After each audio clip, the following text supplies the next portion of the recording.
combine, was Orlando Brown on your radar? And then when you found out that he wasn't going to be tagged again by the Chiefs, was he someone that you really stood on the table for? Like, how did you get involved in landing Orlando Brown? Yeah, really, it's my hat's off to Duke and his crew and the ownership, because it really kind of came out of nowhere. I was not expecting us to be in position to do anything for someone of his caliber, and it just kind of came on our radar with me, anyways. The day that I think we got that deal done, so it was exciting. He said, "Hey, take a look at this guy, and he might be in play." I'm like, "You got to be kidding me, really?"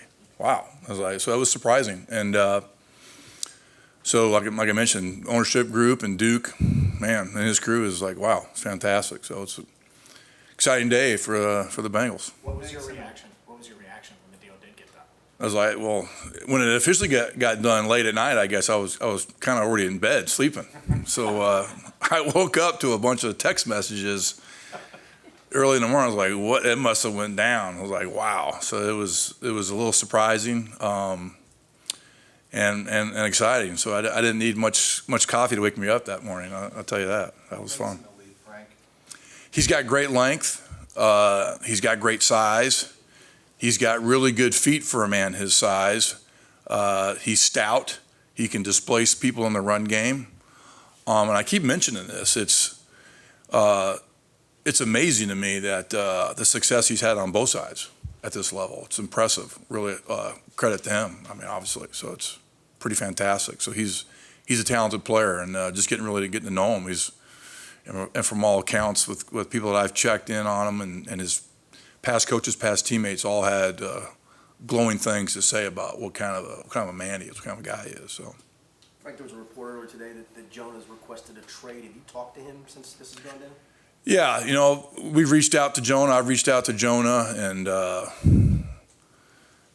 don't want to really spend a lot of time talking about that. I mean, I'd love to coach Jonah, love coaching him, and there's an old saying that this is a great game and a crazy business, and I hope we get to coach him. He's a good football player. He's got a bright future, and hopefully it's still here with the Bengals in 2023. Just following up on that, with LC rehabbing, and you're not sure right now when he's going to be able to go. You guys just added Cody Ford, and with this recent report about Jonah, what would you say the right tackle spot looks like right now for you guys?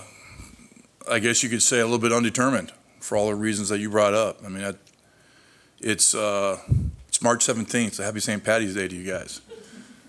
Shout out to my dad. It's his birthday. Happy birthday to my dad. But so, I mean, we got a lot of time to figure that out, right?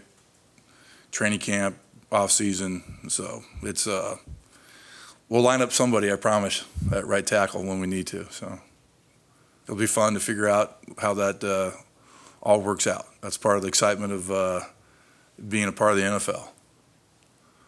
But on that note, in terms of the permanence, Orlando was up here saying he feels one of the reasons he signed was he knows he's going to be left tackle here Right. for 4 years. Right. How does it help you to know you've got that guy at your left tackle for 4 years? Right. It's outstanding. It's fantastic. It allows you to kind of hone in on a couple different areas of need and work guys in the rotation on one area as opposed to flip-flopping guys and trying to get guys both sides reps. And so that always helps. The more of those type of guys you can get on your line, the better. You mentioned Orlando's length at left tackle. I mean, you have Cordell at left guard. How beneficial is it to have two guys that are that big on one side of your offensive line? It's fantastic. They're both really strong power players, and we got to maximize and take advantage of what those guys do best, and that's definitely one of them. When you said that you had someone came to you and said, check out this guy, when it's a player of Orlando's caliber, I'm sure obviously you're aware of all the Right. very talented offensive linemen. Does it make it easier in terms of you don't have to watch as much film because he's already such a proven player that you're familiar with? Yeah, I mean, he's a proven player, but I'm spending most of my time studying our guys and our defensive players that we're going against, not so much offensive players in the league until free agency comes up. And so we'll have areas of guys that we think that we may be able to focus on based on our cap constraints, if you will. And then so you're not really looking at the top tier talent tackles at that time. So it's like, hey, refresh yourself with this guy and, take a look at him. It's like, it's an easy thing to do at that point, You said the length and the stoutness.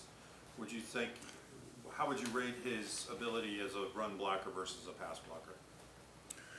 How would I rate them? Well, I mean, which do you think he's better at, I guess is the question.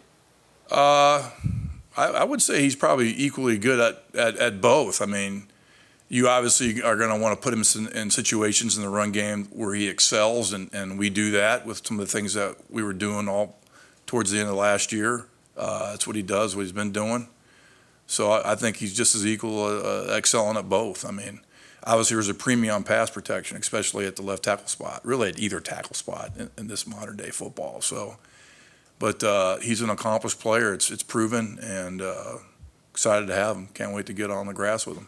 Sorry if I asked you this, Frank, but in 2018, did you work him out? And what was your impression of his combine? I don't think I worked him out in 2018. I was there, I want to say, before and then after. I hit OU like on both ends.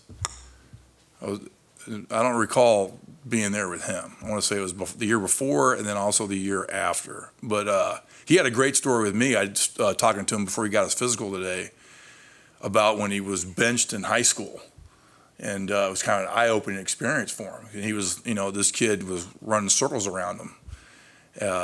That was really not getting heavily recruited, and obviously his coach was all excited about this big kid that he got to coach and put him in the game, and he didn't do real good starting off, and he had a rough start. And he sat him down and showed him tape with a kid that was there before, and this is what we expect. And he kind of had a little aha moment, and so I was like, it really at the end I said, there's an old saying, it doesn't matter where you start the race, it's where you finish. And so I know he had a little bit of a hiccup, I think, coming out in the draft with this workout. I mean, it's really, at this point, it's irrelevant. It's where he's at now and where he's at in the race. And he's pretty far along where you want to see a guy in the race. So it's hats off to him. It's kind of a neat story to hear that he wasn't really handed everything in life. He had to work at stuff, had to overcome things. And it's been better for him. So my hat's off to that high school coach who had the guts and the strength and the wisdom to bench the kid and have him learn maybe a little bit the hard way, not get something handed to him. And he's been better off for it, and he's done well. Frank, you mentioned that you want to coach Jonah this year. How do you think he would transition to right tackle and making that switch? Yeah, I mean, there'll be a little bit of a transition, but he's athletic. He's a smart player. He's a really good player in that regard. So I think he should have no problem getting over doing that with reps and concentrating. He's got a whole off season. Guys have been asked to do that all the time. There is a little bit of transition going left to right, but I'd say it'd be a little bit smoother than going from tackle to guard. So, but he's a good player. He's smart. He's athletic. He understands what he does best, and he's a technician type player. So I think he can do it. I have no problem transitioning over that side. Orlando described himself kind of as old school because maybe the athleticism is compared in size. Do you see that? Do you see him as a guy that could fit in 20 years ago in the league?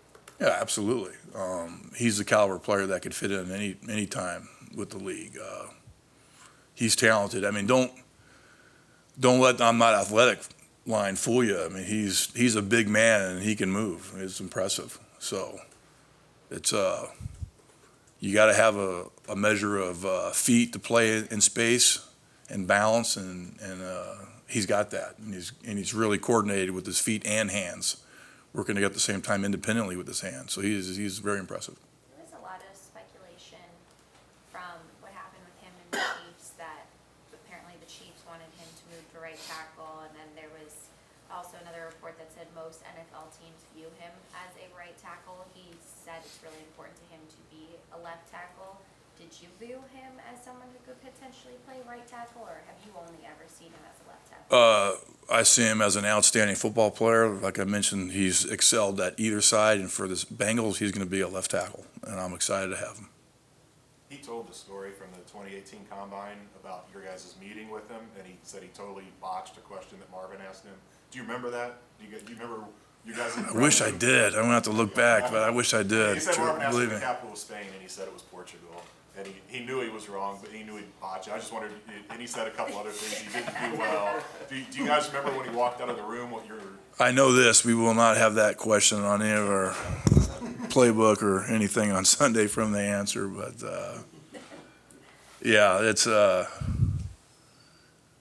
kind of funny, some things that, approaches coaches and teams make or take to try to get inside a kid, how's he learn, how's he process and all that stuff, and that, that the whole nerves and all that stuff is, something you always got to take into account, but, yeah, that's funny. You obviously want the player to be able to play well and proficiently at his position, but how much does it matter to you that a guy like Orlando could fit into the room well and understand the culture and all of that of the offensive line? Well, that's huge. To me, that's line one.